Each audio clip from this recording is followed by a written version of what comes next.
HIV-infected patient refused care in Armenia. Marine, not her real name, reached out to doctors when the pain became unbearable and surgery seemed the only answer. I could barely walk. I had no strength anymore after losing so much weight. My bones were completely exhausted. I couldn't stand the pain any longer, she recently told RFE/RL's Armenian Service. 3 doctors she contacted in Yerevan, Armenia's capital, for possible gastrointestinal surgery refused to treat her, she said, before a 4th agreed. Marine, from a small town near the capital, is convinced the reason for the rejections was her HIV status.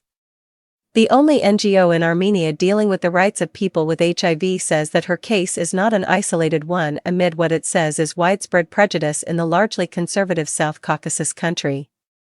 One of the doctors Marine turned to denied discriminating against her, but a health ministry official said such prejudice persists although efforts are being made to tackle it. HIV is a virus that attacks the body's immune system and can lead to the development of AIDS. HIV-related stigma and discrimination remains pervasive worldwide, according to the United Nations AIDS program, UNAIDS.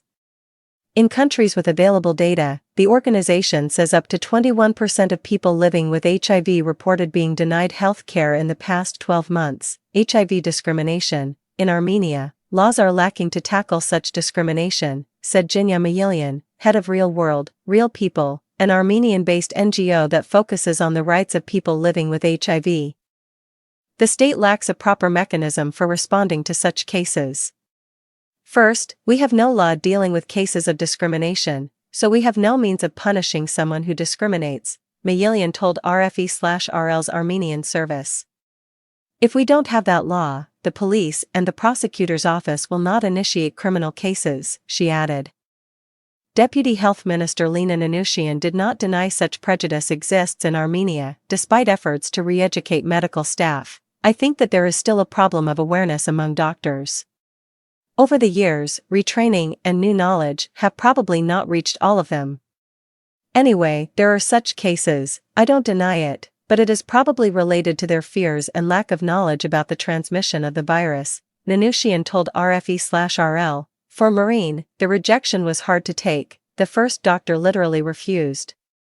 The second was looking for ways not to operate, referring me to another doctor to have a stent placed, she said.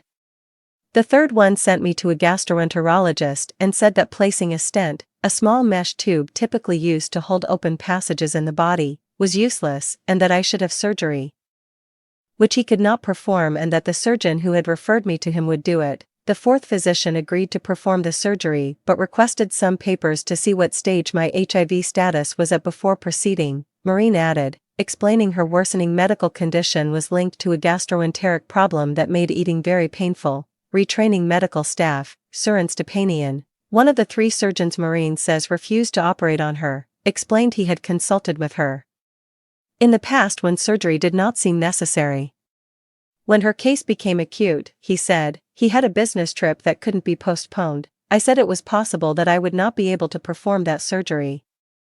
At that time, I was planning a long business trip, but I had absolutely no obligation to inform the patient about my plans. It wasn't a case of discrimination at all, Stepanian told RFE/RL.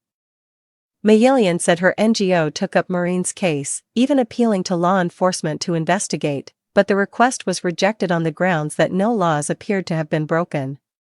Turning to the Ethics Commission at the Health Ministry is also a dead end, she said. The Ethics Commission is an advisory body that does not issue rulings.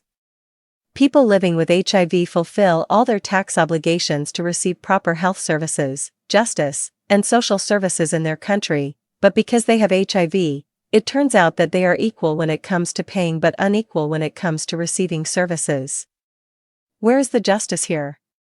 Mayilian said, but Nanushian countered that progress has been made, noting that the country's National Center for AIDS Prevention was recently merged with the National Center for Infectious Diseases. As a result, HIV patients are no longer isolated at one medical center, separated from other patients with infectious diseases, as they were in the past. Perhaps, over the past 36 years, we've also had our share of guilt for placing too much emphasis on this disease, scaring people, and contributing to the perpetuation of that fear, Nanushian said.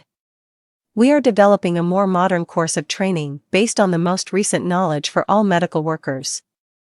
Workers at polyclinics have already been trained on how to identify the risk group. Nearly 40 million people worldwide have HIV. According to 2023 data from the World Health Organization, WHO. In Armenia, the number is 4,741, according to official data, with 3,751 of them receiving treatment. The WHO regularly updates guidelines on new methods of HIV treatment and prevention, and, given that, Maureen wondered why any doctor would be wary of treating her. I clearly understand that not telling the doctor about HIV is not fair. The doctor needs to know to be able to safeguard him or herself. But if you speak about it, you may not get the treatment. Besides, God knows how many people will learn about your condition afterwards, she said. Despite the setbacks and frustrations, eventually Maureen did get the necessary surgery. When the last doctor set a date for surgery, I took a breath and said, I am starting a new life here.